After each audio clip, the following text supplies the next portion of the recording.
Good morning. हम बात कर रहे थे एचसीएफ और एलसीएम्स की।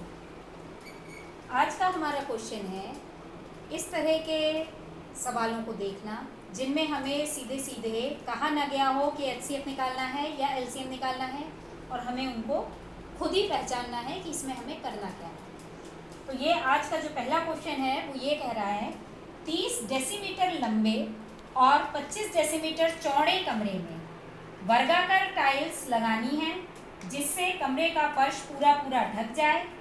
इन चौकों माने टाइल्स की न्यूनतम संख्या क्या होगी जबकि कोई भी टाइल तोड़ी या काटी नहीं जाती है। मैथ्स में कोई भी क्वेश्चन देखते ही आप उस पर मत पहुंचिए कि इसमें यही होना है। क्वेश्चन को हमेशा पूरा ध्यान से पढ़िए क्योंकि ज़्यादातर आपके जवाब क्वेश्चन में ही छुपे होते हैं। तो इस क्वेश्चन में पहली चीज़ आप ये देखिए कि जो कमरा है वो रेक्टेंगल है और जो टाइल्स आपको लगानी है वो स्क्वायर है। और स्क्वायर ही क्यों मेंशन क्यों किया है कि वर्गाकार टाइल्स लगानी है, इसका एक रीज़न है।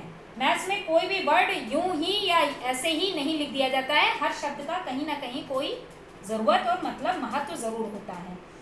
वर्गाकार स्पेशली इसलिए लिखा गया है कि आपको पूरे कमरे की फर्श का जो टाइल्स लगानी है उनकी लंबाई चौड़ाई बिल्कुल बराबर है, तभी हम आगे का काम कर पाएंगे। लंबाई चौड़ाई बिल्कुल टाइल्स की बराबर है, वर्गाकार है, कमरा आयताकार है।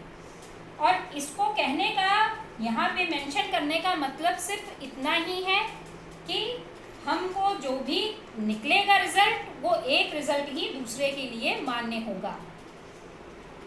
दूसरी चीज ये कही गई है कि चौकों की न्यूनतम संख्या क्या होगी, यानी टाइल्स जो हैं कम से कम लगानी है तभी न्यूनतम संख्या आएगी।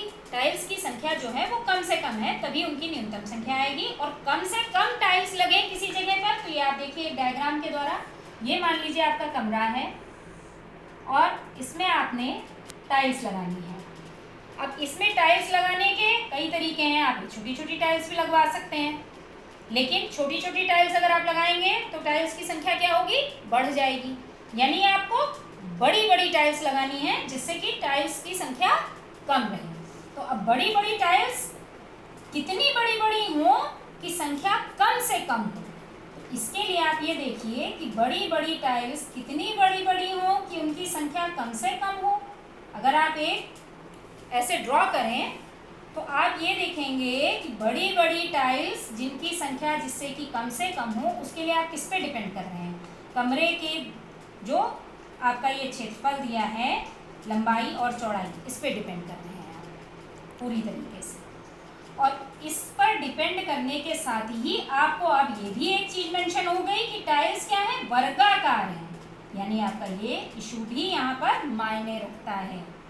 आप ऐसे बीच में से 4 करके एक थोड़ी लंबी लंबी और थोड़ी चौड़ी चौड़ी भी लगा सकते थे, लेकिन नहीं, इन्होंने यहाँ मेंशन किया है कि वर्गाकार, यानी ये प्रॉपर आपका होना चाहिए। तब जो है इसको फुलफिल करने के साथ आप निकालने जा रहे हैं कि टाइल्स की संख्या कम से कम हो और तब इतनी जगह में कितनी टाइल्स लगे। तो लंबाई और चौड़ाई हमें कमरे की दी हुई है और टाइल्स की एक जो आर्म है उसकी क्या लंबाई होगी वही दूसरी आर्म की भी होगी। उसको निकालने का तरीका क्या है कि हम इनका और इनका एचसीएफ निकाल लें, highest common factor. Highest common factor मतलब जो इसको भी कहीं ना कहीं काट रहा है, इसको भी काट रहा है, वो जो एक संख्या होगी जो 30 को भी काटेगी और 25 को भी काटेगी, वही संख्या जो कॉमन होगी दोनों का फैक्टर, वो आपके टाइल्स की आर्म हो जाएगी। जो टाइल की एक आर्म होगी वही दूसरी आर्म होगी, क्योंकि हमने फुलफिल करना है कंडीशन को कि टाइल क्या है, वर्गाकार है। तो आइए अब देखते हैं 30 और 25 का एचसीएफ हमें चाहिए जो कि एक फैक्टर हो जो दोनों को कॉमनली डिवाइड करे और हाईएस्ट हो। हाईएस्ट से हमें बड़ी से बड़ी टाइल का पता चल जाएगा। हाईएस्ट क्यों हो, क्योंकि बड़ी से बड़ी टाइल हमें नाप में लगानी है। तो 30 और 25 का आपका हाईएस्ट कॉमन फैक्टर आप 5 से करिए पहले, 5 6 30, 5 5 25 और फिर ये आपका आ गया। यहाँ पे 6 और 5 बचा, यानी हमको प्रोसेस को यहीं रोकना है। हाईएस्ट कॉमन फैक्टर आपका इसका आ गया 5। अब ये जो हाईएस्ट कॉमन फैक्टर 5 आया है डेसीमीटर, यही आपकी एक टाइल की एक आर्म हो गई, भुजा हो गई। यानी एक टाइल जो आप लगाएंगे उसकी आर्म क्या हो गई, 5 डेसीमीटर।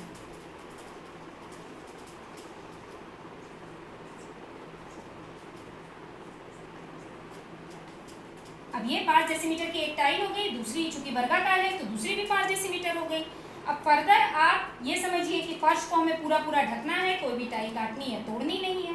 तो फर्श को पूरा पूरा ढकने का क्या मतलब हुआ, क्षेत्रफल। इस पूरे क्षेत्रफल को हमें इस एक टाइल की जिसकी भुजा ये है उससे पूरा पूरा ढकना है। कहने का मतलब ये है कि कमरे का आप एक क्षेत्रफल निकाल लीजिए और इस टाइल का क्षेत्रफल निकाल लीजिए।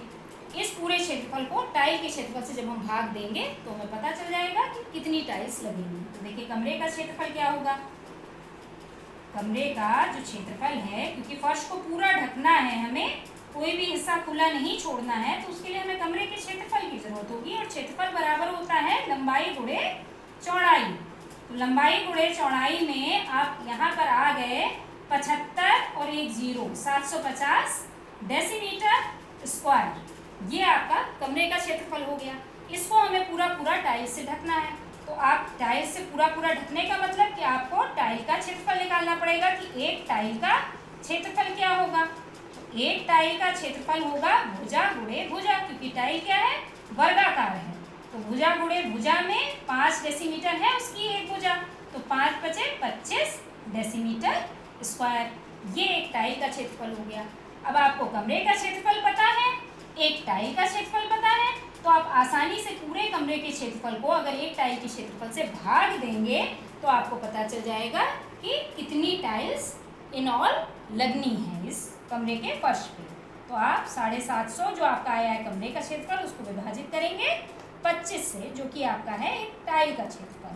तो 25 से ये आपका विभाजित होने पर 30 उत्तर आएगा, जो कि हो गई टाइल्स की संख्या। यानी इतने क्षेत्रफल के कमरे में एक वर्गाकार टाइल्स जो लगाई जाए बड़े से बड़े आकार की, तो कम से कम कितनी लगेंगी, 30 टाइल्स इसमें लग जाएंगी।